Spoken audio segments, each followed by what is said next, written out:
Hello, everybody, and welcome to the Steelers Sanctuary podcast. I'm your host, David Barrow from SteelersSanctuary.com. And back with us from off of vacation is my old pal, David Korov. Dave, what's going on? What's up, bro? Good to be back. Since it's summertime and it's beautiful out, we decided to incorporate some cigar smoking and a little bit of drinking to go with the podcast. Yes, we'll see how this goes. Could go good, could go bad. I got my PBR. I'm ready to take on the world, baby. Let's go. I got a little Michener's whiskey, bourbon whiskey tonight. It's pretty good. All right, let's start out with a little bit of Steelers news. Reuben Foster had a big game for the Pittsburgh Maulers this past weekend. Our old pal Vince Williams tweeted out that he's going to be the next Steelers linebacker. At first, I was like, yeah, I'm all for this. I tweeted, I endorsed this and that. Dave, then I went back and read some of his transgressions, let's say. I'm not so sure about this guy anymore. Maybe the Steelers should pass on this guy. It's not a good guy. Didn't he get in big trouble? I was going to say, I thought the guy got in trouble for something. He's got a couple domestic charges against him. There was a video that I didn't even bother to watch because I'm not doing that. But apparently he smacked his wife around a little bit. It's not good. And some of the stuff is not good. It's been a while, though. That was when he was a year after he was drafted, which was 2017. You want to say people change, people should get second chances. I don't know, man. I don't know. Yeah, I don't know how long ago this was. I mean, 5 years ago now. 6 years ago. Because here's the thing, James Harrison had the same issues. Did. You know, and I don't think to this extent though. And it might not. Maybe it was. Maybe it was. I'm just saying. Like, I feel like we're very hypocritical in the league, or really used to be at least. Like, if you're a star, you get a pass. Yeah, if you're not a star, that's a good point. You don't get a pass. Good point. And that's the thing. There's that line, man. It's just like, dude, no. It needs to be. If you did something wrong, you did something wrong. I mean, you remember the Ray James Harrison fan in the world. You remember the Ray Rice incident, right? Oh yeah, of course, yeah. At first, they were just going to give him 2 games. Remember, isn't that right? And then all of a sudden, they got so much backlash over it. They were like, "Oh, we'll kick him out now." You know, it was just like, what the hell, you know? So rightfully so. I mean, the Steelers are going to do what the Steelers do. If they think this guy can help, they may give him a shot. Dude, they gave Michael Vick a shot. Yeah, Michael Vick is different though. I mean, the dog thing. I know people are very sensitive to that, and as am I. I'm a big dog fan too, but it's just different than domestic violence. I mean, I don't know how I feel about it, to be honest. You're right. It's a great point you bring up. We're a little bit hypocritical because we all root for James Harrison, and he had the same, maybe not to that extent, but still too. And there's been more than just James Harrison. So he hasn't played it down in the NFL since 2018.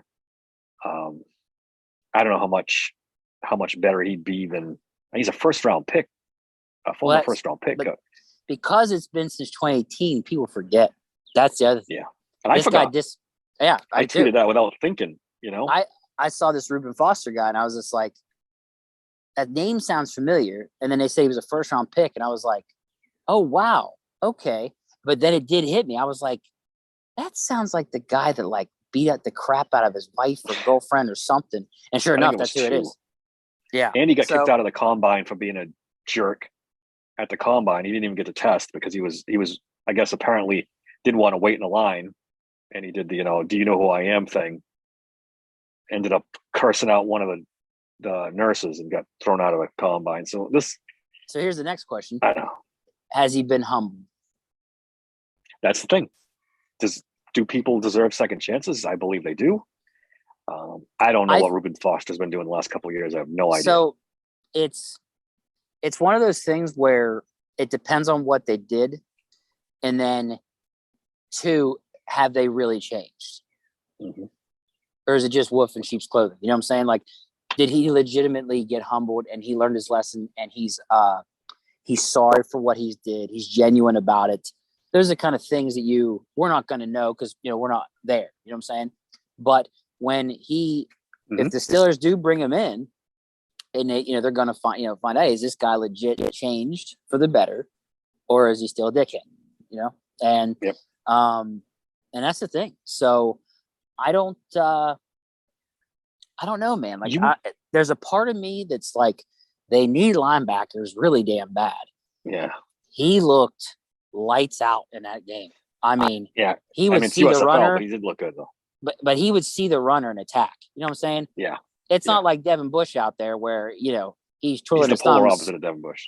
Avoiding contact, No. And when I saw that, I was like, ooh, we could use that. And he's quick. So that tells me he could also possibly be a cover off-ball linebacker. He I looked could up do a little stats. bit of that, I think. I looked up stats. You know me, the stats. I had to look them up. He had 53 tackles, and I think that's only in an 8-game season, right? Yeah, I believe so.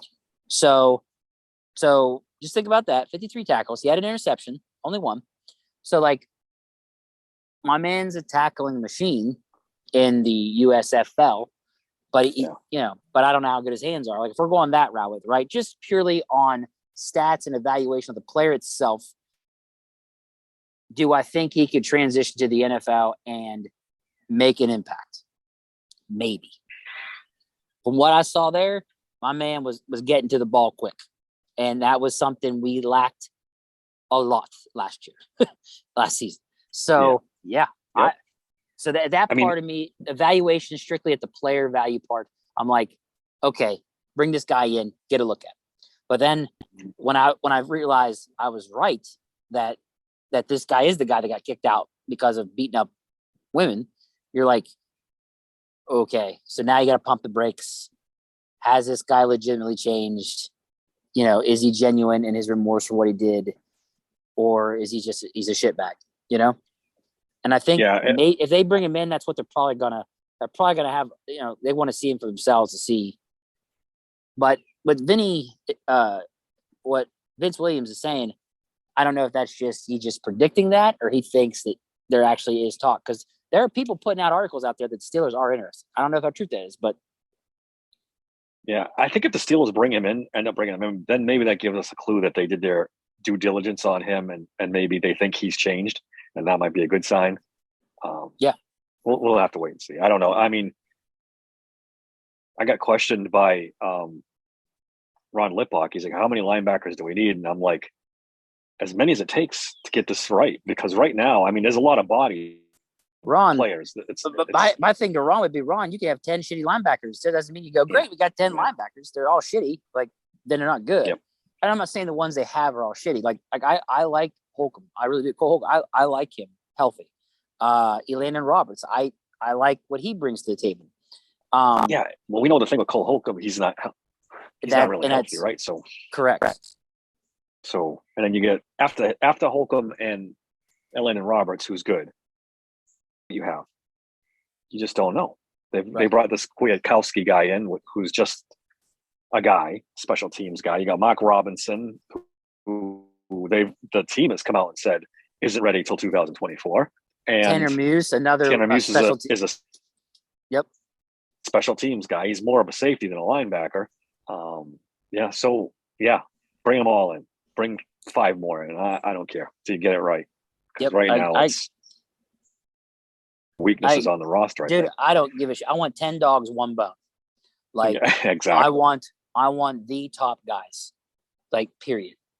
And I don't want to seem insensitive to this, but like at the same time, I'm like, I'd rather them bring him in and get a look at the guy for themselves to see what this guy interview is. him. Is he legitimately a better human being now, or is he still a shitbag? And then go from there. Just a shitbag without doing. They're going to do some research and find out if he's at least changed. Because if he's the same dirtbag, they're not bringing him in. They just won't. I would talk to USFL players that played with him. Yeah. I would talk to the Pittsburgh Maulers and be like, "Hey, was this guy a good teammate? Was this guy, stuff like that?" But absolutely, that's what I'm sure they're doing right now. I don't want to seem insensitive to the situation itself with him and what he did. But at the same time, there's a part of me it's like, man, you could get a diamond in the rough here that you're necessarily not expecting to have. And that's the thing. Also, this week I saw that. Do you follow the NFL Rumors Twitter account? They've got some I pretty do. good stuff once in a while.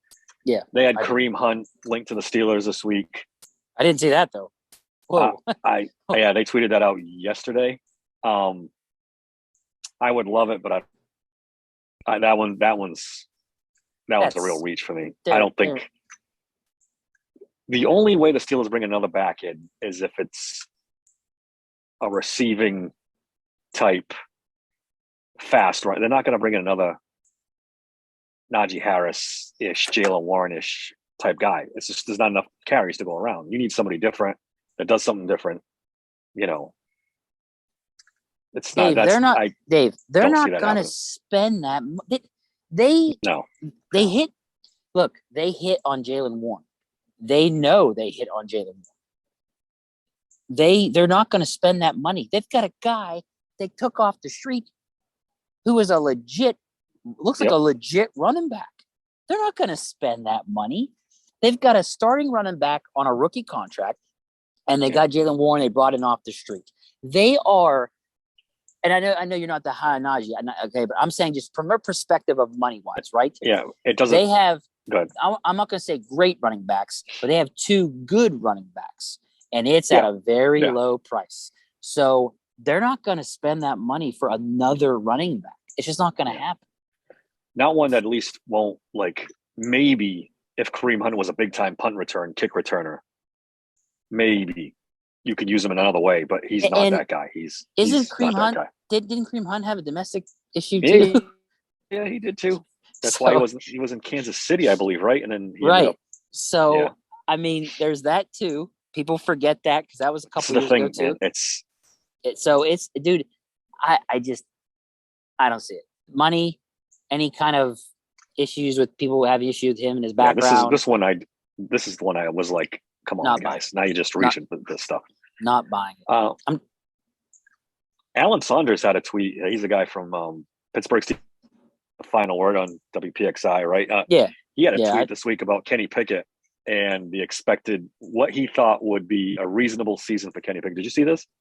No, I've been busy as shit. If you haven't noticed, he said 350 completions for 550 attempts, which is, I looked it up. It's about middle of the pack, maybe a little higher. 3,400 yards, which is again middle of the pack. I can get that. 10 touchdowns. And abuse with 10 touchdown passes this season that he thought was a reasonable expectation for Kenny Pickett. 10? So 10. So I did a little digging. 10 touchdowns in 2022 would have been 30th in the league. Yeah, I was going to say, that's 30th. Really bad. That's not good. Carson Wentz, Tyler Heineke, Brock Purdy all had more than 10 touchdown passes last year. He'd be in the Baker Mayfield class. When you said 10, I was like... He said 10 touchdowns, 6 interceptions. He threw 7 interceptions last year in half a season. Granted, he only threw 7 touchdowns. Wait, how many interceptions did he say he'll have? I think he thinks he'll have 6 interceptions and 10 touchdowns. I mean, for a whole season, 6 is good. 6 is phenomenal for a 17-game schedule. And that would be fine. But 10, if he throws, I tweeted this out. If he throws only 10 touchdown passes, there's they got hurt, or this Kenny Pickett thing's a failure, and we got to start thinking about somebody else. I mean, when you think about it, that's insane. 10 touchdowns in 17 games. I don't know where he got that number from. It's bizarre. I mean, bro, I'm not. Do that average. That's like 1 touchdown per. It's less than 1 game every and a half, pretty much. Yeah, it's almost It's, man, if touchdown passes in 2023, we have issues. We got real issues. Did he mention rushing touchdowns at all? Did he say how many rushing touchdowns he got? No, that was passing touchdown. I don't think he put rushing. If he's putting 10 altogether, rushing and passing, then we got a real problem. But that's what I'm saying. That way. I don't think he meant it that way. Even if it's just passing touchdowns, that's low. That's real low. It's too low. Yeah. Now others are saying they think he may take a Trevor Lawrence step. Well, I don't. Now, if he does that, that's good, right? Trevor's Lawrence. I don't off the top of my head, but You're breaking up, bro. season, and we'll take it. Let me hit the pause. Yeah, I can hear you now. We're good? All right. I can hear you now. Every once in a moon, you break up a little bit. Okay. Yeah, 10 touchdowns is a disaster. Period. End of story. I don't know where he got that number from. I was following the tweet thread, and he was trying to back it up, like trying to really, stick with his prediction. I'm like, man, 3,400 yards would be Bro, 15th last year, which is if Kenny more. Pickett only has 10 throwing touchdowns, the Steelers' record is going to be like 6-11. Yeah, I don't even think that's a little generous. I think it's going to be less than that. I think it's going to be real bad because 10. That's no, that's not reasonable to expect. I don't. He would have been better off saying that was a typo. That was no. My man would have been better off going, my bad, guys. That was a typo. I meant 20 touchdowns. I hit the wrong button because that doesn't make any sense. It's wild. It's wild. Yeah, I'm looking it up just to double check. 550 attempts, 3,400 yards, 10 touchdowns, 6 interceptions. Whew. Someone should have said, "You mean in the first half?" Yeah, of the season, which. Let's go to my next thing, which is over-unders from Vegas for Steelers. I got 4 guys here. They have Kenny Pickett's under-over at 7, which seems a little better. You broke up. What was that? They have Kenny Pickett's over-under at 17.5 touchdowns. That's better than 10. That's more reasonable. Yeah. Do you think it goes under or over? I think he goes over this year. Yeah, I hope it's over. I think he's 20 to 25. Yep. I would hope. I think 20-ish. I think around 20. I think it'll be around 20. I think, and here's why. I think they're going to get more involved in throwing to these bigger guys, the Darnell Washingtons, Muth in the red zone. Oh yeah, absolutely. Maybe even Allen Robinson. All those guys, all those bigger guys, they're going to get them more involved in the red zone. And I just think that like George Pickens and them, they're going to get them in the end zone more involved. Yep. And it's going to be a lot more, go up and get it. And I think they're going to win those battles. And I think that's why he'll put up around 20 touchdowns total. It's not going to be long bombs. It's not going to be like, the what is it, the greatest team on turf or whatever. It ain't gonna be that shit. But no. He's gonna throw the ball more. It's not, like I said, it's not gonna be a bunch of like long bomb touchdowns, but it is gonna be a lot of shorter red zone touchdowns to the big guys. That's what I think. All right. Najee Harris, they set the over under 900 yards. You going over or under? Over. Didn't he go over his first 2 seasons? He went over. He had a 1,034 last year. Yeah. Wait, did you say 1,034? 34 yards, yeah. So he barely eclipsed. He got 100, basically 150. But you got to remember, that was an injury-plagued season. Yeah. Well, the thing is, does Jaylen Warren eat into his yards? There is that argument. Yeah, I can see that. But I still injury. I still think a healthy Najee Harris still gets it done. Look, I'm not like you, like where you're not that high on him. I'm not like the Najee hive where I think he's the greatest running back ever selected in the draft. But I think he's good enough that he will eclipse 1,000 yards. A healthy Najee Harris will do it. I'm going to go under. I had a feeling. Well, I think Jaylen Warren is going to eat into some of his yards. I don't think he's going to have a horrendous season. I think they're going to be close, yards wise. We'll see. And in the back of my head, I could see that. I feel like in the back of my head, I could see that happen. I could, because Jaylen Warren, dude, he's that guy. I don't know how he didn't get drafted, honestly. Yeah. Like I could see that happening. I texted And you, Tony Serino's high as hell on him. He thinks he's going to Yeah, end up being I a mean, starting and running back by the time we get the season. And I get it. I really do. I still think that Najee Harris is good enough to at least clip 1,000 yards. I still think he'll get that. It'll be pretty close. I'll give you that. It'll be pretty close. Here's the other thing too. You have to realize they're building that whole team to run the ball. Yeah, it's going to be this is true. That team that it runs through the run game. So even if Jaylen Warren gets a lot of passes, handoffs, it doesn't matter. Like, they're still going to be feeding Najee too. They're both going to get fed. Theoretically, they could both be 1,000-yard rushers this season. Did anybody say what they think Jaylen Warren's going to have? Because that's more of an interesting thing. What would you say? I didn't see it on there, but what would you say? If I said over... over 400 this past season? Would you say over, under, let's say 600? I think over. I think so too. I'm high on Jaylen Warren too. I am. But like I said, because of the fact that's going to be their thing. Yeah, I think 379 yards rushing. Okay. Almost 5 yards per carry average. Right. 4.9. Right. 4.9. That's so. Yeah. Again, and that's not getting a lot of carries in the beginning. Yep. So, yeah, and I could see it. I could see him getting. You said over under 5. I said 600. Say over 6. I think under over 6. I think he could get 600 or more. Yep. I think so too. I agree. Next one is Deontay Johnson over 775 yards receiving. He had 882 last year.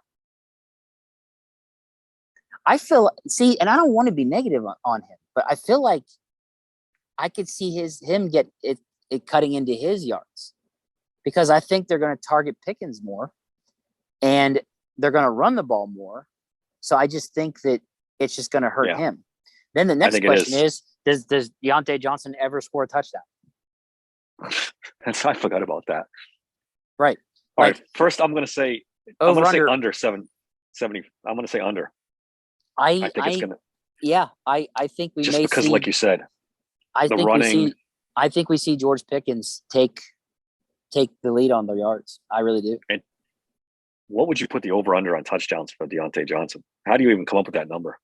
5. Probably 5, right? That's a good number. Yeah.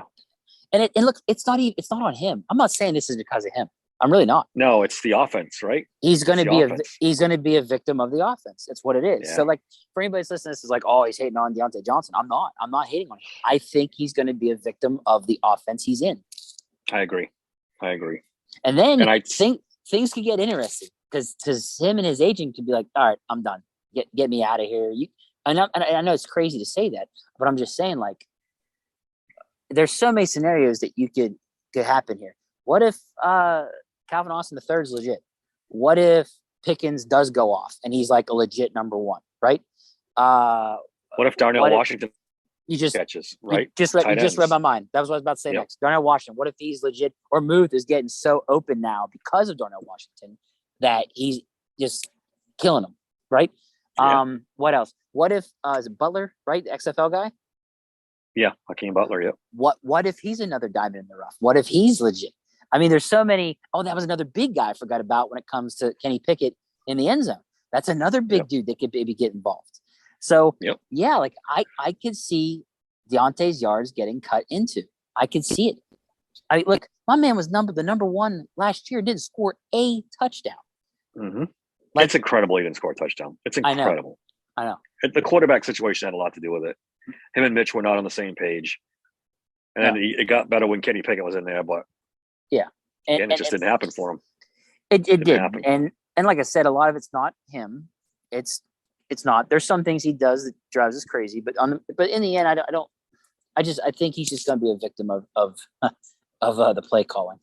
And the new offense, offense. And I mean, we haven't even brought up the whole Matt Canada factor. Like, that's another thing. Like, that's going to cut into it too. So you brought up a good point. If I'm Deontay Johnson and I end up with 750 yards and 3 touchdowns, I'm asking for a trade.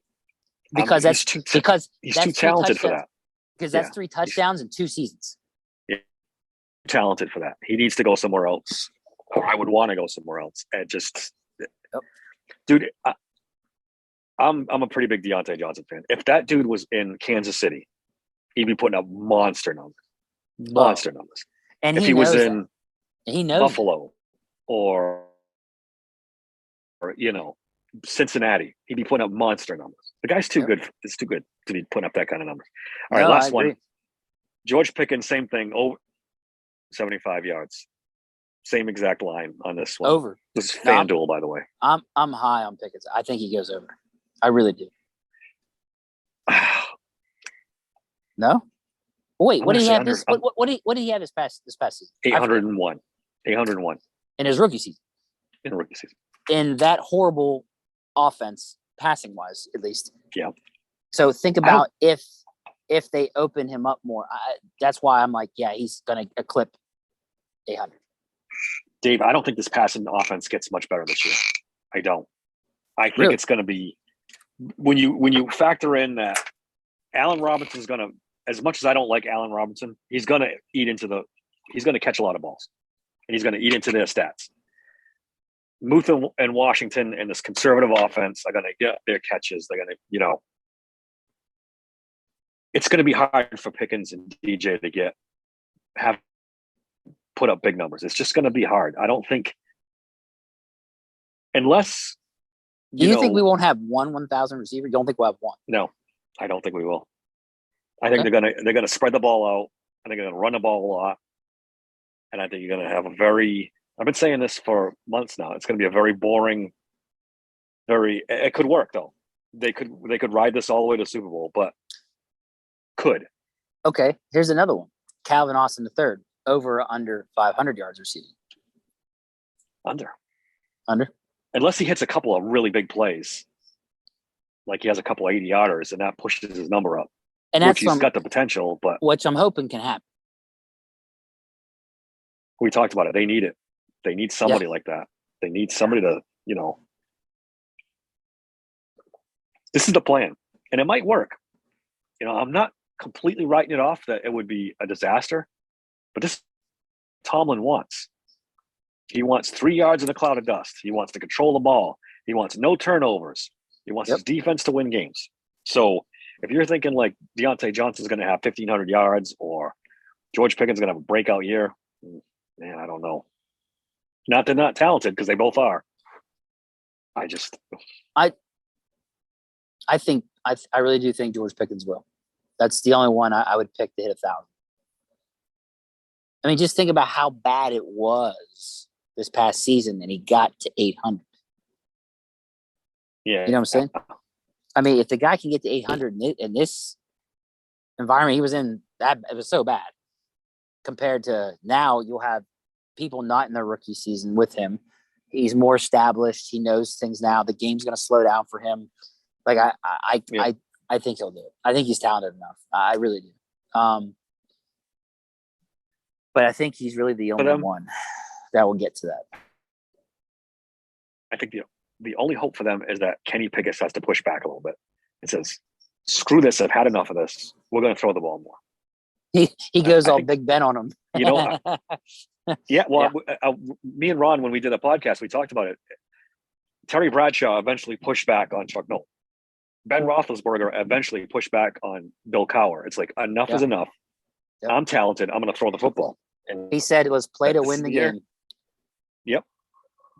Then maybe we have a different offense, and maybe things are different. But until then, with Matt Canada and Mike Tomlin calling the shots, I don't see any of these guys breaking 800 yards. That was a fun exercise. I mean, I couldn't find any more. Actually, this was a tweet from I should give Pony credit. This was a tweet from Pony, and I tried to go into FanDuel and look for some more, but I couldn't find any. I did it quickly. To think maybe we'll do a more with defense. We'll throw defense. We'll throw sacks in. That'll be a good slow season type of thing. Over unders. Yeah. Next podcast we'll try to do that. I'll come up with some numbers. I'll make up my own if I have to. Over unders, and we'll do that. That'll be fun. All right. I made a list.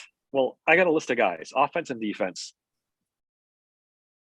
Pro Bowl possibilities.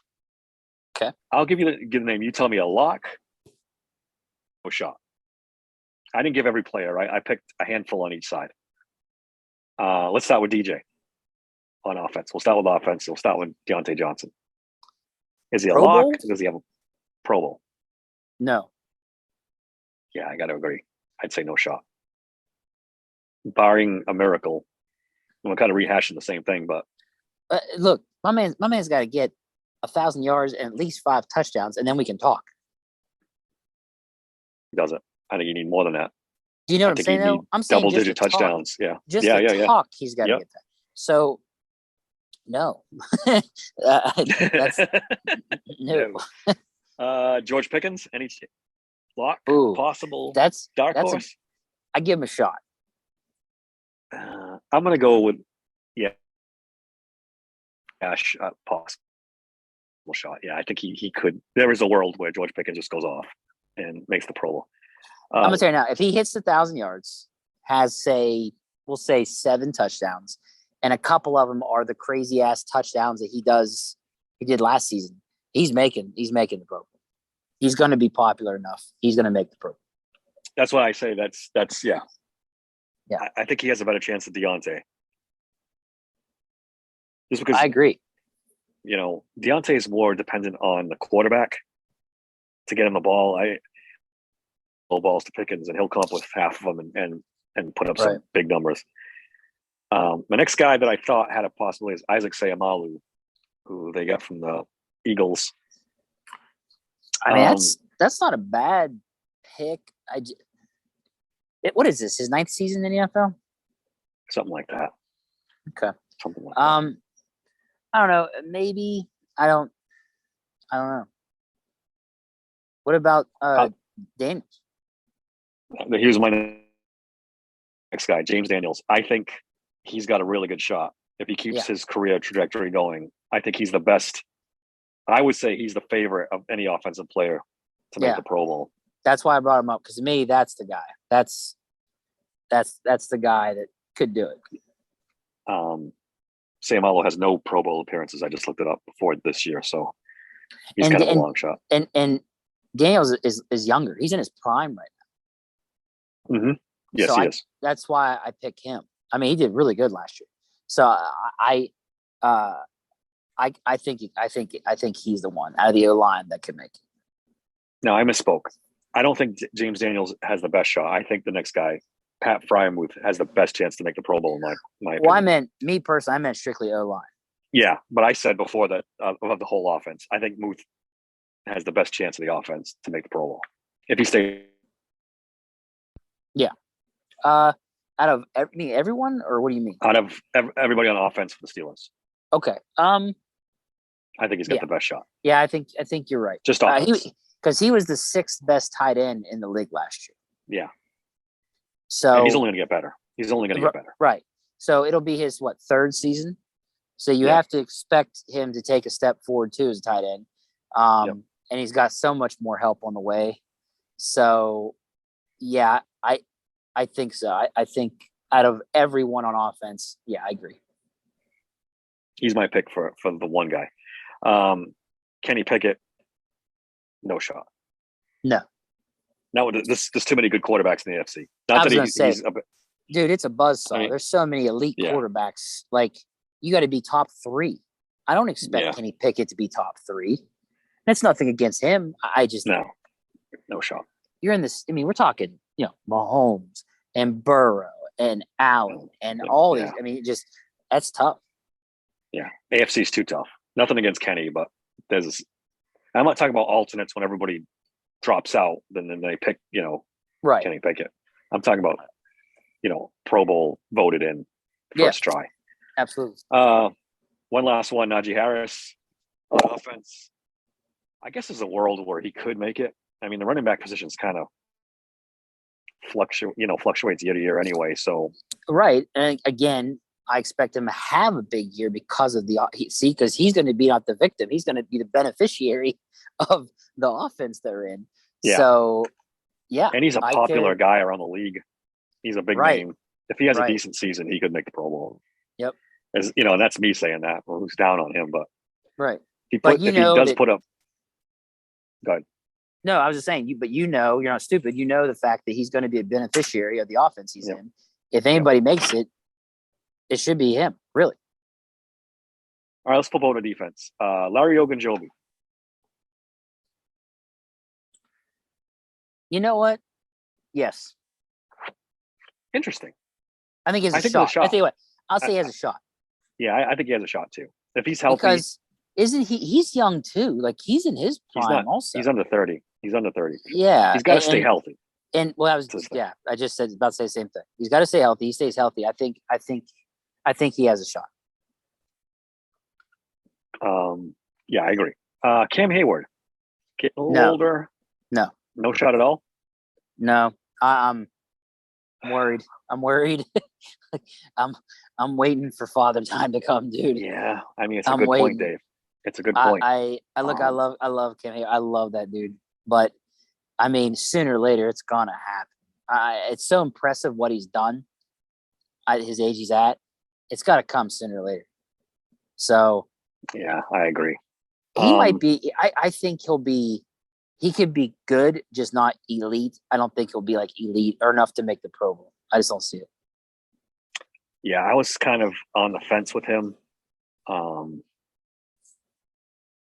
Maybe if the other guys, if Ogunjobi has a big year and help him so he doesn't have to play as much and keep him fresh, he can have a big season, maybe, possibly. Yeah, but it's unlikely. Let's just say that it's unlikely. TJ Watt's a lock if he stays healthy. That guy's a perennial Pro Bowl. My dude's been getting a lot of disrespect. I see ESPN and PFF. It's wild, right? It's wild. I mean, they don't even act like the dude exists. It's like, are you serious right now? Have you watched that guy? Like, how can you not rank him? I mean, the rankings are so disrespectful. Yeah, I think he's gonna come out with his hair on fire. Like, in a way, I'm like, thank you. Please keep putting him not in the top 3, top 5. Please keep doing that because they're gonna. It's just crazy to me. Like the thing about it is there's just some biasness there. Something like whoever's doing these rankings, it has to be biased. I'm sorry. I just because we know PFF hasn't liked him forever, and God knows why. I mean, the guy's just a monster. They love Garrett, and I just every time I see Garrett, I don't see it. I don't know. I don't know. When they compare the stats, it's not even close. It's not even close. He's such an impact player too. We saw the difference when he got hurt in the defense compared to when he was playing. It's just like and the records they show, the Steelers record when he's there, not there. I mean, it's So I no, he's a lock. I mean, that might be the easiest. That might be the easiest pick you can make if he's healthy. Like him and one other guy. I'm sure you're gonna get. I was gonna say the next guy is a lock. Minka Fitzpatrick. He's been with the Steelers 3 seasons. He's got 3 Pro Bowls, 3 All Pros, team All Pros. He's a monster. Another one, just amazing. He's a monster. Yeah. He's a lock, no doubt. He's a lock. Again, healthy. He's a lock. And the only other guy I could think of was Alex Highsmith. There's a world where Alex Highsmith could make the Pro Bowl. There's definitely a world. If he takes another step forward, like if he has a better season than he had, then yes. I mean, 14.5 sacks, that's nothing to sneeze at. Mm-hmm. So you could argue that was a Pro Bowl season. Right. So yeah, I can see Alex Highsmith. Now, what's funny is we can only pick so many Steelers to make the Pro Bowl. But I give him a shot too. I won't say lock, but I give him a shot. There's no doubt. The Steelers defense could have 3 to 4 Pro Bowl guys. Easy. Well, this is a contract year for Highsmith. Yes, it is. Unless he gets it extended, which people are talking about. So in theory, like my dude's gonna want to go off. So yeah. So the motivation too. I didn't even think of. Yeah. That. Yeah. His name popped up as a likely trade candidate. Did you see that? I heard. I heard. I saw something, but yeah, I don't know, man. I don't. You can't trade him now. I mean, but see, that's the thing. Like this stuff I see on Twitter or wherever, it's so dumb. It's that kind of year. Dumb, Dave. It's so dumb. Yeah, First off, why would the Steelers trade away their second best edge rusher when there's not a third behind him. I mean, there is. You got Golden, right? But Marcus Golden is just a Marcus rotational guy. Golden's He's not. Right. No. He's a number 3, a good number 3, but he ain't gonna do what Alex Highsmith's gonna do. So why would anybody? They do it on purpose just to get clicks. It's so I mean, it's that time of year because it's slow and it's people are just throwing shit against the wall to see if it'll stick. The only thing you can say is if the contract negotiations are going bad, and they're like, "There's no way we're going to sign this guy." Do you get something for him? I mean, I still think you wait. You could put the 5th-year option on. Well, no, he's not a first-round pick, so you can't. You could put the franchise tag on him. Yeah. And keep him, but then it's going to cost you $20 million for one season because he's an edge rusher, and the franchise tag for edge rushers is up there. Right. So, and do you want to pay him 20 a season? And we've talked about this before. And TJ, 20 million a season, right? And like I said, I thought it was insane. There's no way. Like I didn't think, and it's not that I don't want Alex Highsmith. It's just the fact that they can't put that kind of money into 4 defensive players. You just can't. Like who does that? And it's. I'll tell you, Mike Tomlin does that. That's what I'll tell you. We were on the train that we didn't think there was any way they were going to re-sign Alex Highsmith. We thought for sure, like you just laid it out. It's too much money on one position, but then you kept hearing it. They're close. They're negotiating. This is going to happen. I mean, I guess you can structure the contract where his first couple of years aren't bad, and Cam comes off. Yeah, and it kind of balloons up towards the end, and you can make that work somehow. And maybe even TJ, 3-4 years down the line, who knows with him. I thought that possibly that could be the end of somebody. There could be a victim of this. Someone gets cut, and that's the only way you make it work. And that was why I thought I could see them cutting the right tackle and Chooks. They could cut Chooks Jesus, and plug in. It's late. I'm tired. They could plug in Moore at right tackle, but I don't know. Khan's really good with this stuff, so maybe he figures out a way. I mean, he's made more moves than I've seen the Steelers do ever, and in a season, an off season. So maybe pulls out his magic 8 ball and figures it out or something. I don't know, but yeah, I don't know, man. Like I would be pretty shocked if they did it, if they got it done in a way. Because Khan's been really good. So maybe he does pull it off, but this is what Khan does, though, right? I mean, this is his it is MO. This is contracts, and I think I don't know. To get value, you almost have to sign him, because what's the alternative? Him walking, or the franchise tag is just. I don't think they can do that, because when you sign him to a long-term deal with the numbers and make the first year cheap with the franchise tag, that's $20 million. You can't fool around with that number. That's the number. There's nothing else you can do. That really puts a kink in what you want to do going forward. $20 million, $20 million.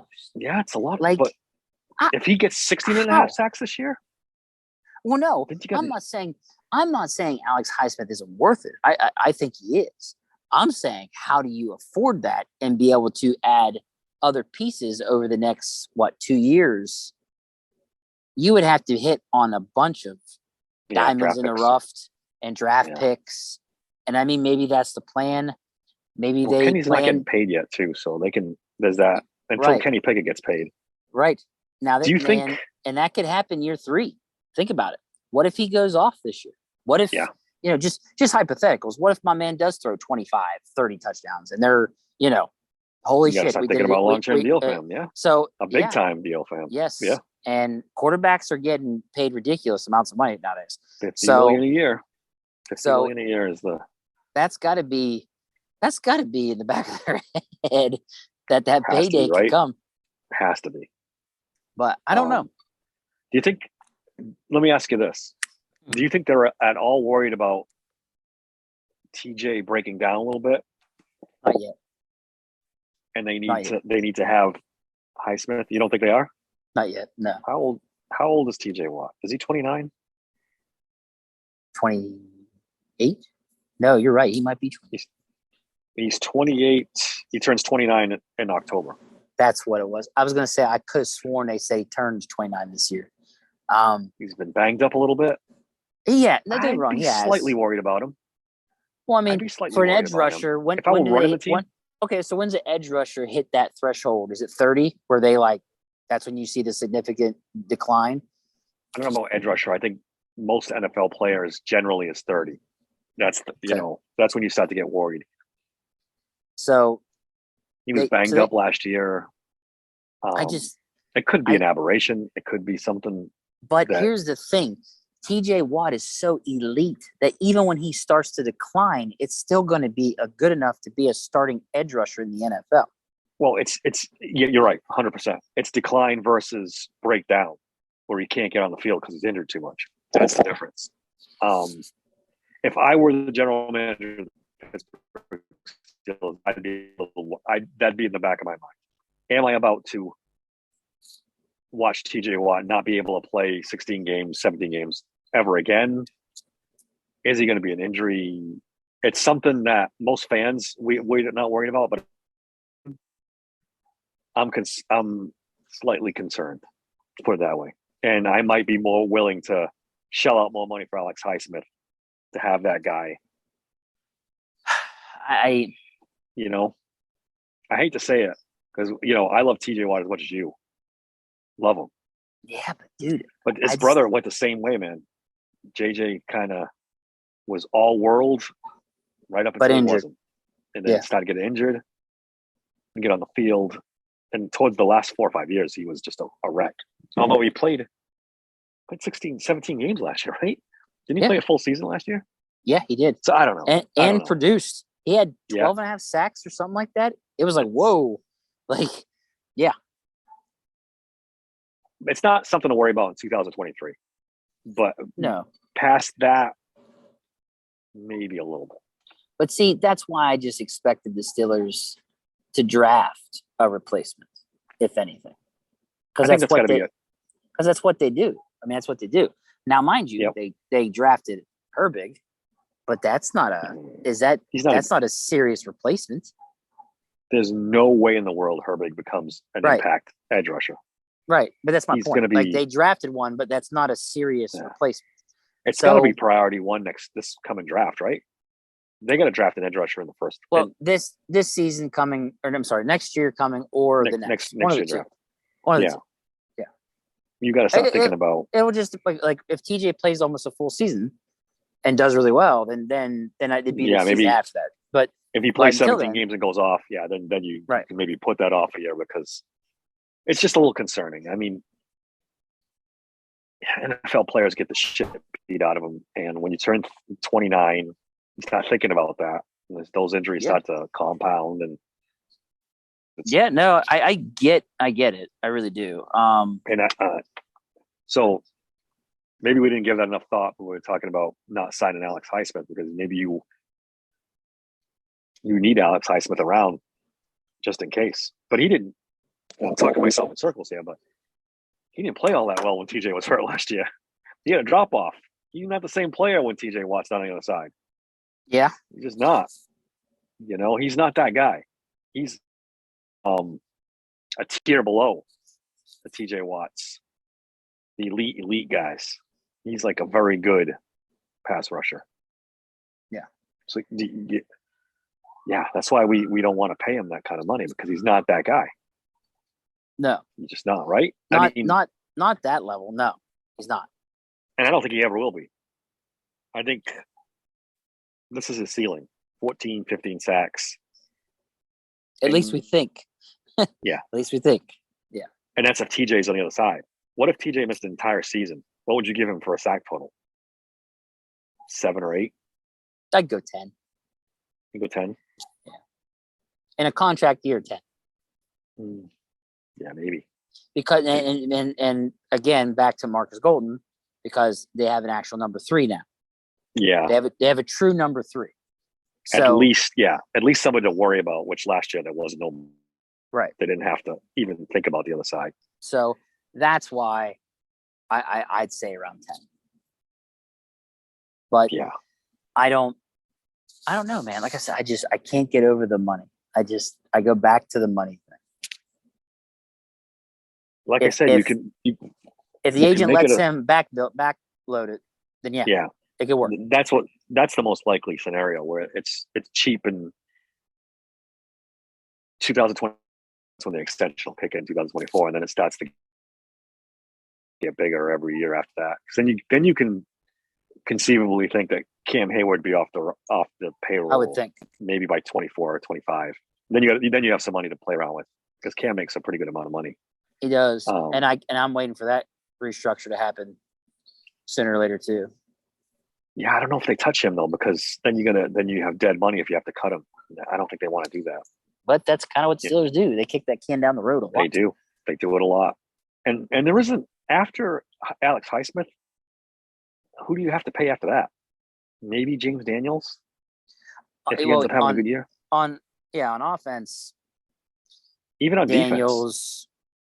Well, on defense, they have already paid Ogunjobi. Right. No, I think they're good. None of the inside linebackers. Yeah, nobody's paid. No safeties. Minka's already paid. Holcomb's what, a 2-year deal? 3-year, I think. 3-year? Oh, that's really good then. That's good. He's locked in. The corners are either rookies or guys you already paid. Right. You've already paid Patrick Peterson. You don't have to pay him again. So thank God. And that is the key. If they just hit on one of Joey Porter or Trice, man, that's huge. Yeah, it's very huge. I think there's a world where they hit on both, man. I really do. I really, really do. I don't disagree. I'm just saying that, like, and being realistic, can it really hit on a second rounder and the 7th rounder from the same draft at corner? Because it's the Steelers, and we know how it is with them in corners. I'm just saying. Tough. It's tough. They don't have a good track record drafting cornerbacks. Right. So to hit on 2, man, that's a lottery right there, honestly. And that's not saying that I don't think Porter or Trice could be that good. The Steelers just they have a history of not doing it. So, but yeah, no, there's so many different things that are going to have an impact on deals with the Steelers the next couple of years. It's going to be so interesting to see how Khan deals with it. But so far, I think he's hit it out of the park. He's done very well. Because, I mean, you talk about trying to fill some shoes. Filling Kevin Colbert's shoes. I'm the biggest Kevin Colbert fan in the world. Right. I think how can't you be? I mean, so it's to fill those shoes like he has. He's hit it out of the park. This is the most fun I've had you can say about him off-season ever. Yeah. The best thing you can say about him is there's been no drop-off. No. The team the off-season has been as good, if not better. No, that's what I'm saying. They've had this is the most fun off-season. This one and last year's, but this year it's been always. They've turned over this roster. Yeah, really and also credit should go to Andy Weidl as well. Absolutely. And but we'll see what happens this season. But I don't know, man. Like I said, we'll see. Maybe they get lucky. They backload Alex Highsmith and they keep him. Alex, hey, what if Highsmith wants to stay? What if he wants to? Maybe he takes a hometown discount. Maybe they get like that. It's always a possibility. I just it's hard to tell what's going to happen. We're talking about a 3rd rounder coming out of Charlotte, so he probably didn't. 3rd rounders don't get as much as a 1st rounder, so he might be like, "Hey, I need to cash in now. If you're not going to pay me now, then I'm out." If I'm him, I'm trying to cash in right now. Oh, dude, if he hits 14 and a half sacks or more again, oh, dude, I'm taking anything like. All right, so I asked this to Tony last week. Who makes the biggest impact of the draft picks this season? Who has the biggest season? Who makes the most? Let me put it that way. In 2023, not going forward, just this season. You got, Broderick Jones, who may or may not start right away. You got JPJ. You've got Keanu Benton. You've got James. You've got I almost called him James Washington. Darnell Washington. Darnell Washington, thank you. Yeah. Her biggest impact. Trice, and then the other guy that got out of Maryland. Yeah, which we can not consider. Yeah, I'm not gonna consider that one. God, I think it's gonna be Ben or Washington. I said Benton. I think Benton's gonna start as nose tackle. Everyone's raving about him. I think they already penciled him in, didn't he? I've been hearing they already penciled him in as the nose tackle. He's probably gonna be the starting nose tackle. Yeah. So I could see it either being him or Darnell Washington. I think there's going to be a learning curve with JPJ and Trice. Now, if you want me to pick of those two, who could have let's do that. More of an impact? God, I can't believe I'm going to say this. I think Trice. Do you know how many times his name got brought up as being in like turning heads? Yeah. He'd have to be head and shoulders better than Joey Porter Jr. because you're talking about a second round, / first round pick compared to a 7th round pick. If he beats out Joey Porter, Joey Porter might have had some problems because they're all in on Joey Porter. They had so many offers to trade that with so many. They could have gotten so much more. Well, to use a poker term, they're pot committed. Yeah, that's excellent. That's an excellent way to put it. They are pot committed. They're pot committed, with Joey Porter Jr. And I think he's going to be given every chance. Opportunity, and then some. So his legs would have to fall off. Right. So, yeah. Now, is there a world where they kick Patrick Peterson into slot on passing downs and Trice and Joey Porter both start? It end up being out there with Patrick Peterson in the slot? Maybe. That's possible. But you can't forget, but you got to remember Levi Wallace too. Yeah, I mean, let's be honest, dude. Beating out Levi Wallace is not exactly not. I know. Come on, dude. He's not great, but he's not bad. I'm 5 steps away from beating out Levi Wallace. Come on. And he's just a guy. Yeah, I mean, I get what you're saying, but I'm joking. I mean, obviously. Yeah, I know. I'm a million steps away, but yeah, I'm not going to go that far. I think that give Levi Wallace some respect. That I just think it's going to be. Let's be honest. He stinks. Well, he's in best corner. Let's just say he's a good tackling corner. Can I go that? When you say that, when you start talking about tackling in corners, yeah, that tells you all you need to know. But no, I wouldn't cut him. I don't think it'll be both. I don't think you're going to see JPJ and Trice out there at the same time. No, now, I think Tomlin likes his veteran guys. Now look, it can happen. He did it with. It ended up being bad, but he did it with. Oh man, they slipped my mind. The Maryland safety and Sean Davis and Artie Burns. He did start them both. So I mean, they were a little more desperate back then. They were a little more desperate for help. I agree. They were desperate back. You're right. As bad as I make fun of Levi Wallace, the alternative to Artie Burns, believe it or not, was I don't even remember who his competition was. It was bad. Yeah. I just no. I just don't see it. I think it's going to be Patrick Peterson, Levi Wallace, and if there's the third corner will be one of those two young guys. It won't be. We talked about it a lot last week. It's like that slot corner is looking more and more like Patrick Peterson every day. Like they're going to do a little bit like they did last year, where Patrick Peterson will start outside, and when teams go to 3 wide receivers, they'll kick him in. Yes, and bring Joey Porter Jr. in. They could. Tomlin raved about his, versatility, and he can play all these positions and blah blah blah. Yep. I think that's where they envision him, is more in the slot. I think we're going to see that. That's why they haven't gone. They're not freaking out about not having a slot corner because in their mind, they have it. I'm just going to use Patrick Peterson, and not worry about it. So we'll see. Yeah, and I and I don't like I said, I think they know what they have, and yeah, it will not. There will not be two rookie corners out there to start. Nope. No, listen, Levi Wallace is going to start the season unless he gets hurt. Yep. He's going to start the season as a starting corner, and Patrick Peters is going to be on the other side. And God help us when they play Cincinnati. Yeah. Because now, neither one of those could they? guys can cover. Do you think that they could go more dime against Cincinnati and try that? I'll tell you this: you will not see Minkah Fitzpatrick within 30 yards of the line of scrimmage when they play Cincinnati. He's going to be in center field. Yeah. The whole time, covering for those two guys. Yeah, I'd like to think, but I don't know.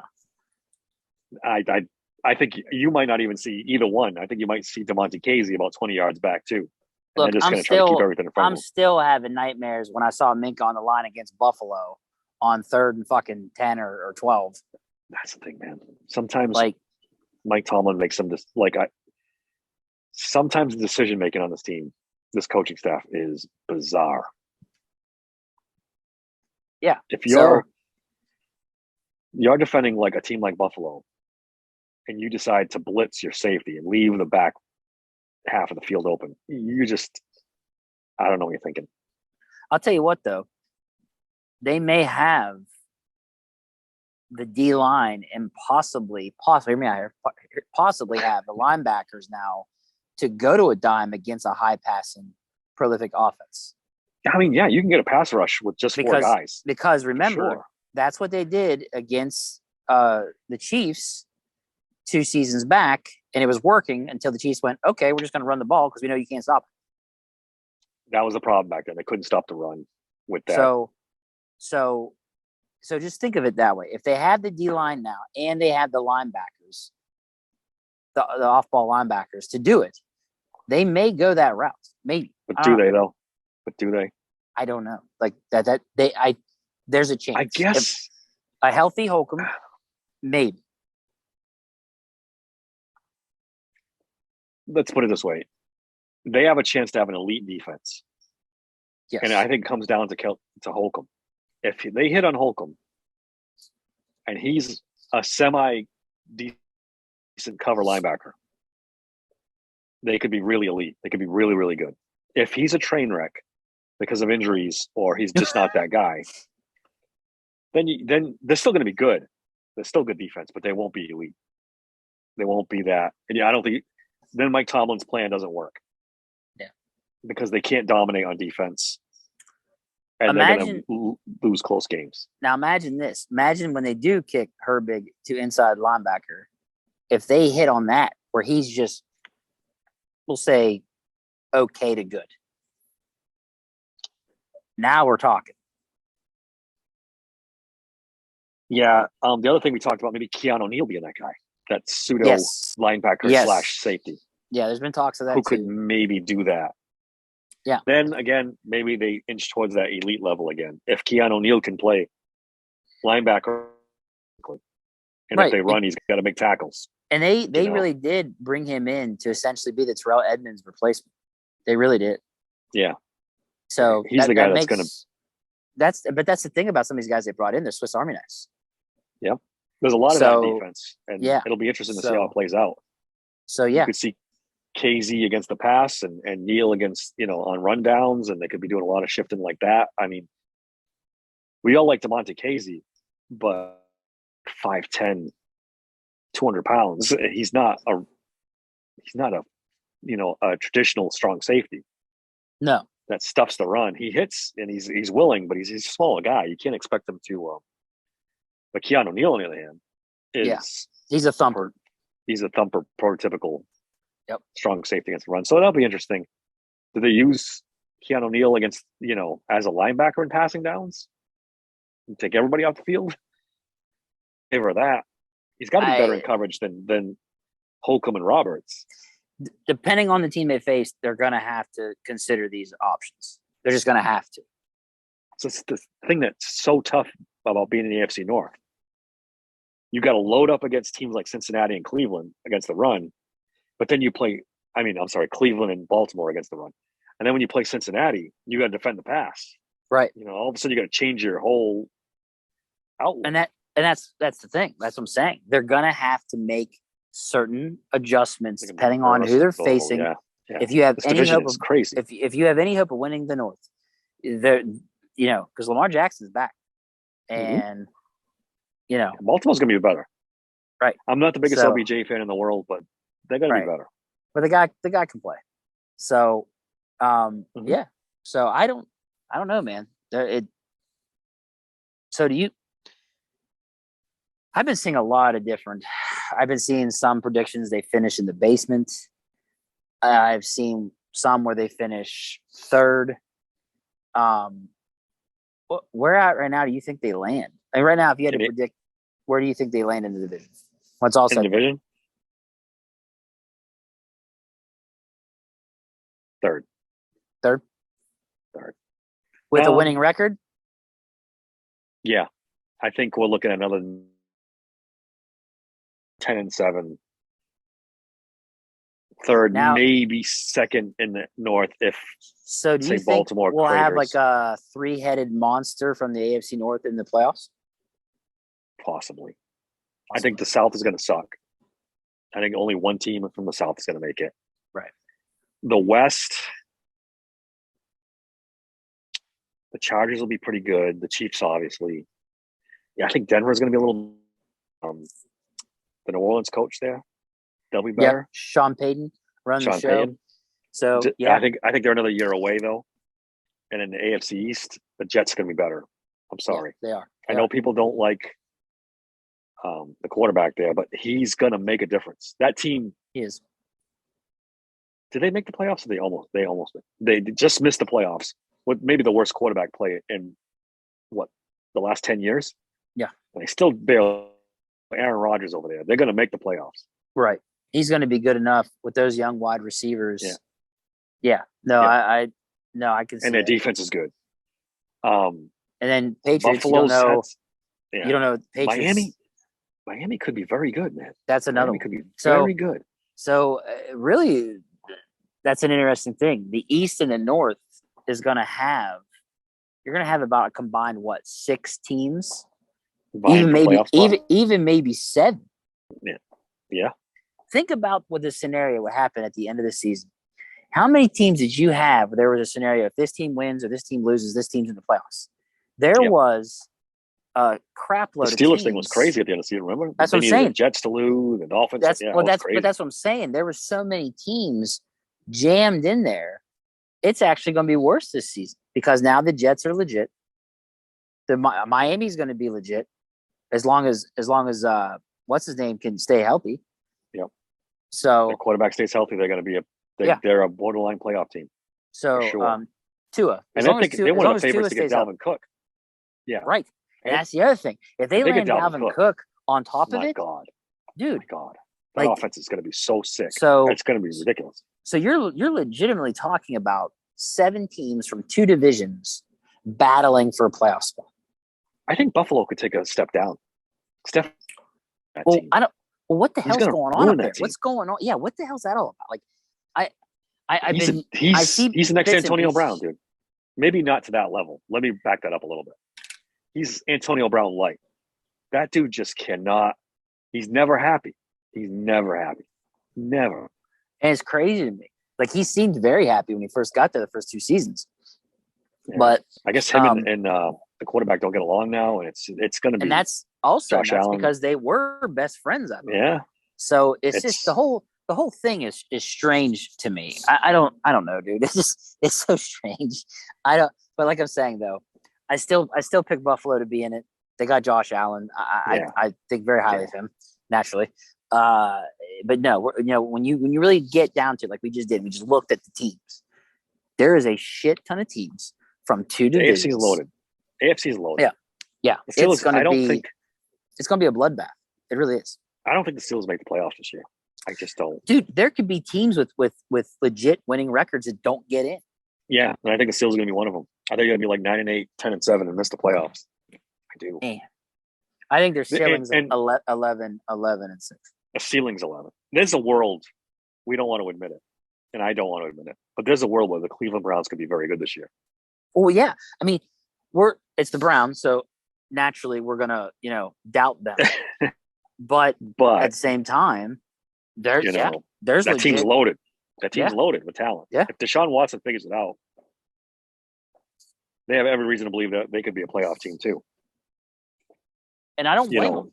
I get it. I really do. It's a good roster. They have the best running back is. in football, or one of the best. They got Deshaun Watson. Now they got OBJ. They've got Myles Garrett and a decent defense. They could. Right. It's all on Deshaun Watson. Yep. Like he did when he was with Houston. They're a playoff team. They're a Super Bowl team. Yeah. If he returns to form, yeah. Well, let's face it. Kenny Pickett's the fourth best quarterback in the NFC North right now, 2023. See, if I'm going off at the end of the season, no. Deshaun Watson did not look good, dude. I was not impressed. But he has the potential. The potential? Yeah. Talent-wise, talent alone. It depends on which Watson and if Kenny Pickett takes a step forward. Those two things will decide who probably gets third and fourth in the division. Yep. Yeah, because I think I'm kind of with you. I think I'm leaning towards the Bengals 1, Ravens 2, Steelers 3. I think I'm leaning towards that too. Are we sure Baltimore's going to be good this year? Are we sure? Well, their issues are they didn't have any wide receivers, and Lamar Jackson was always injured. If they get it, if Lamar Jackson stays healthy, OBJ stays healthy, then that's asking a lot, though. That's asking a lot because we know how Lamar Jackson plays. He runs around. He's going to get hurt. But I'm just saying, you're going to have, besides their really good tight end, his name escapes me right now. They're going to have OBJ. So now you have two good pass catchers out there, which he needs. But he doesn't throw to wide receivers. He throws to the tight ends. That may change. It'll be fun. It'll be fun to see. But see, that's where it's going to go south because if he'd thrown OBJ is going to freak out.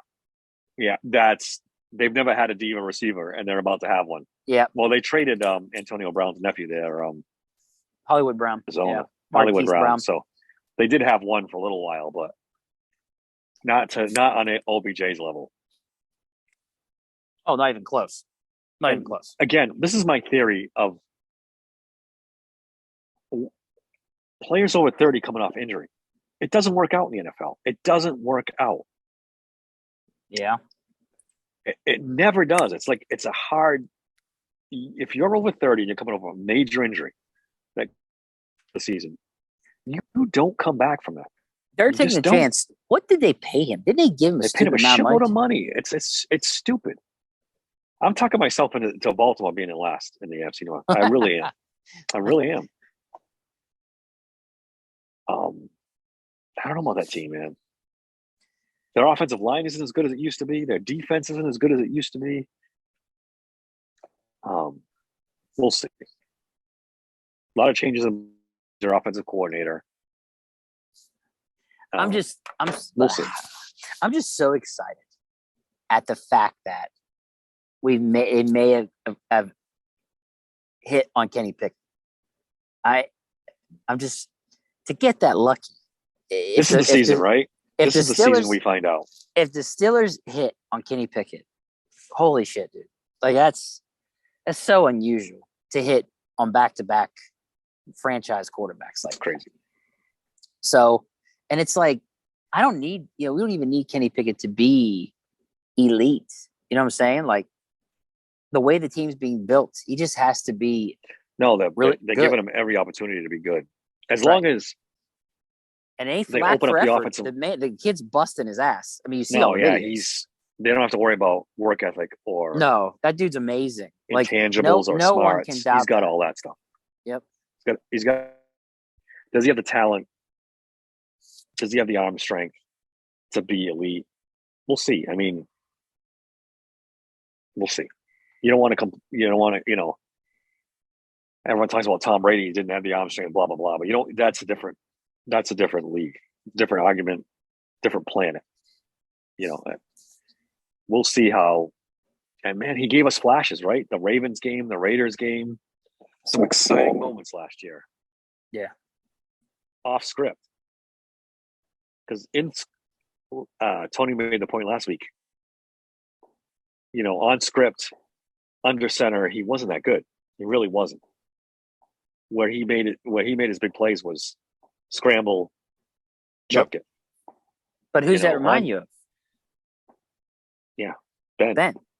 Ben in his earlier in his career scrambled. They played backyard football and won Super Bowls off of it. What is 6'6"? How tall was Ben? 6'5". Yeah, he's tall. 270, 260, whatever he was. He was a big human being. Yeah. Now, Kenny Pickett's not that guy. But again, yeah, we need him to have the Ben Roethlisberger mentality. It's like, listen, we're down 6. I've handed the ball off 35 times. I've had it. I'm changing the play I'm throwing. Yep. I'm going to push back on Mike Tomlin, which is not easy. No. Like freaking Tomlin, you know. But like I talked with Ron last week, it wasn't easy for Terry Bradshaw to do it, Chuck Noll. No. Probably harder because Chuck Noll was iron fist, my way or no way. Yeah. That he was the ultimate, you know. My dude brought the USSR to the Steelers. Yeah. Exactly. Yeah. So Kenny can do it, and he has to do it. He has to push back a little bit. He's got to take over the team, the reins. That's what good quarterbacks do. That's what franchise quarterbacks do. Well, and they're saying that's how he's being at practice. He's being very demanding at practice. And I mean, he's stating what he wants his guys to do. Veteran guys like Peterson and them, even though they're on defense, by the way, they've been like really surprised like how this kid in his second off season is just saying, no, you need to be doing this. And so he's a leader. That's the thing about Kenny Pickett. It sounds like he's a bona fide leader. And he works so hard. And I think that I think he's going to have a really good season, barring any injuries. But will he have a good enough season to surpass, Watson and Cleveland to where we do get ahead of them? Or will he surpass Lamar Jackson? Will he do good enough to where we surpass Baltimore record-wise? That's a good question. The Bengals are unreachable, right? As long as Joe Burrow's in this division, it's the Bengals. Yeah. I'm sorry. If he's healthy, first place in the AFC North, it's like unattainable, right? For the next couple seasons, anyway. It is till we figure out. Look, I hate the Bengals, but I gotta give them credit. The drafting of Joe Burrow and then Ja'Marr Chase the next year. Ja'Marr Chase, yeah, they fixed their up. Their defense is pretty. Their defensive coordinator is one of the best in football. They do a lot with not a lot of talent. So they're the team to beat. They're definitely the team to beat. If Joe Burrow stays healthy, Bengals are first place. Then everyone else is fighting for second. It'll be interesting. I think it's going to be a fun season because there's so many different ways this division can go. There's so many different ways as far as 2 through 4. It's not even just the division. It's the whole damn AFC.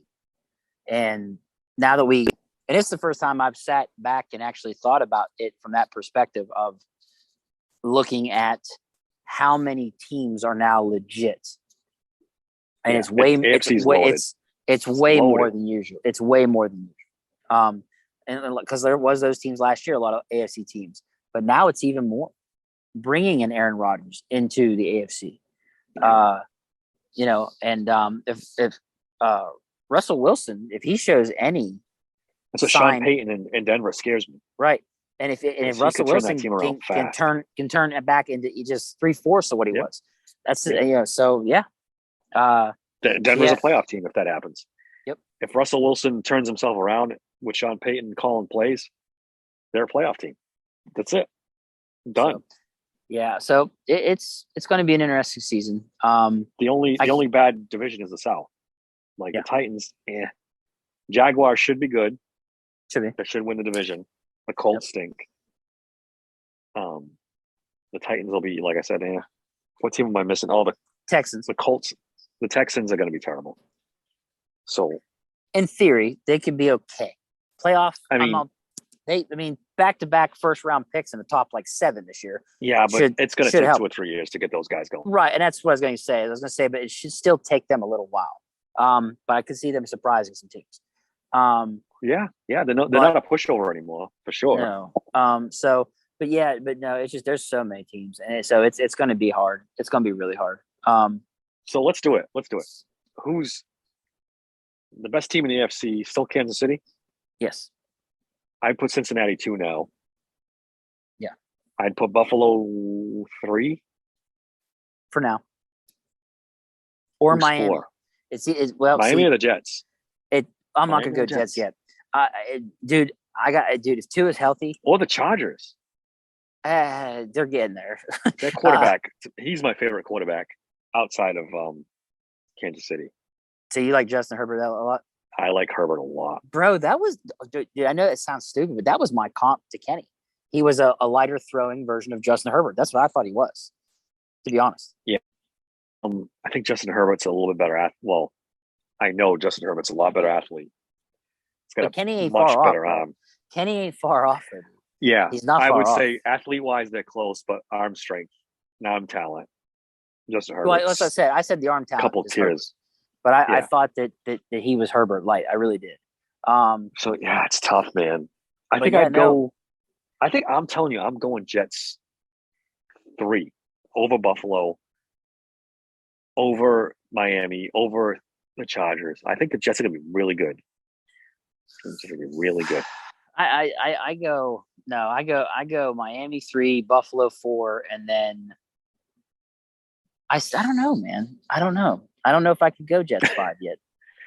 God, dude, that team's loaded. They got a running back. That rookie running back's ridiculous. Yeah, but Aaron Rodgers is good. I know, but Aaron Rodgers is like 80 years old. Yeah, father it. time could hit him too. I mean, he still got it. I know Steelers fans don't want to hear it because, I was one of those guys that was dying for Aaron Rodgers before they drafted Kenny Pickett. Yeah, them to go get Aaron Rodgers. I was dying for it. Steelers fans, he's too old. He costs too much. That dude is elitely talented, and he's going to be like that for the next couple seasons. We'll see. Yeah, but you got to talk about Chargers. And then it's the Ravens, Steelers, Browns. Which team is for real? Which team can finish on top of those 3? And the Patriots. And you can't write off the Patriots either. No, you're right. Dude, we're mentioning we're literally mentioning 10 to 12 teams here. We're mentioning 10 to 12 teams. That's insane. It's 7 playoff teams. So to make the playoff, you would have to give Mike Tomlin a hell of a lot of credit if they make the playoffs this year. You'd have to give him a hell of a lot of credit. It's going to be rambling a little bit, but it's something good to talk about. Injuries are going to decide this. Now that I think about it, of course, injuries are going to decide this. It's going to be injuries. Injuries are going to decide it. So a quarterback's going to get hurt, or a main piece for a team's going to get hurt, and that's what's going to decide it in the end. But I still think it's going to be crazy at the end.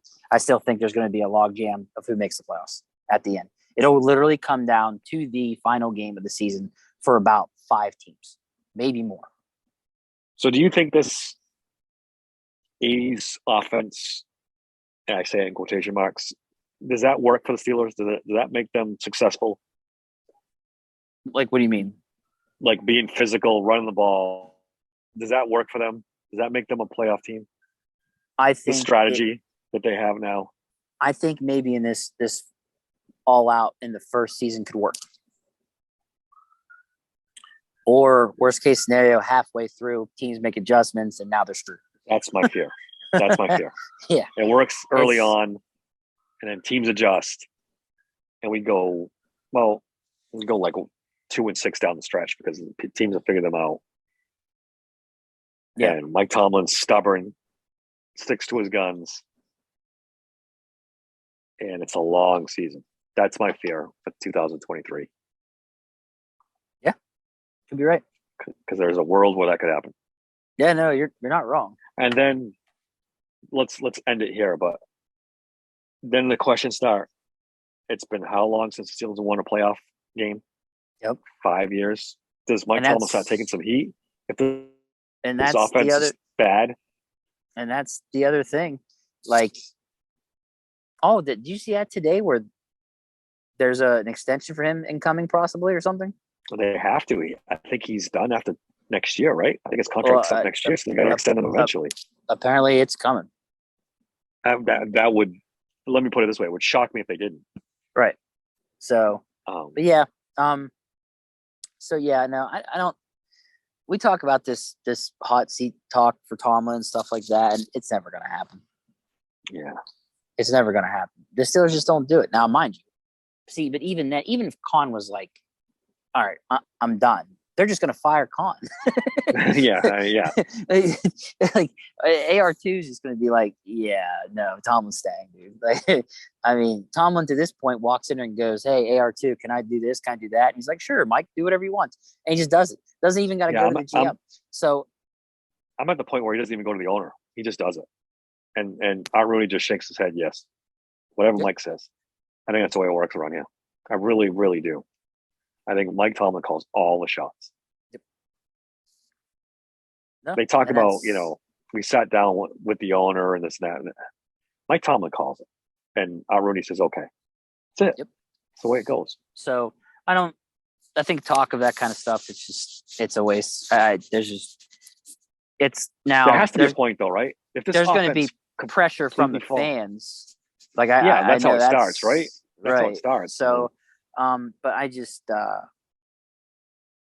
until we see it happen, and we haven't seen it happen in 60 years. So yeah, right. It's so funny. Since 3 coaches since 1971. When did Chuck Noll take over? 72, 71, 70? 70, I think. Yeah. So 52 years, 3 coaches. Yeah, dude. Like, so crazy. I mean, I just don't imagine it. I just don't imagine it happening. So, yeah. Yeah, I agreed. And we've talked about it a million times. It'd have to be Mike Tomlin saying, "I've had enough.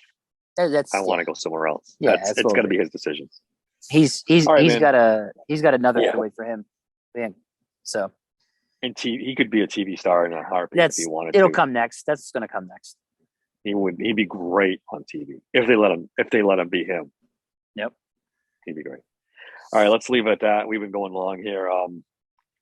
Great discussion, man. Considering that it's, peak off season, there's nothing going on with the Steelers really. Or anybody you and I haven't talked in like 2 weeks. Yeah, it's been 2 weeks. Yeah, you've been on vacation. So it's been good conversation. You can follow me on Twitter at SteelersSank16. On YouTube, Steelers Sanctuary. We're really pushing that hard. Please subscribe to the podcast. Again, I know a lot of you have. It's been great. Subscriptions are up. Our downloads are up. We want to keep that ball rolling. So just hit that subscribe button for us. Dave, give us your stuff and let's get out of here. All right. You can find me on TikTok. It's Steelers Sanctuary Podcast.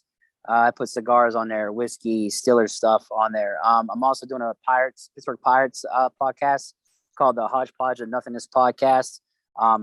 I try to put one out almost every day. If you'd like to listen to that, I'd appreciate it. And you can find me at M_Korb on Twitter. And I'm also on Threads now at David M. Korb 3. All right. Until next time, thanks for listening to the Steelers Sanctuary Podcast.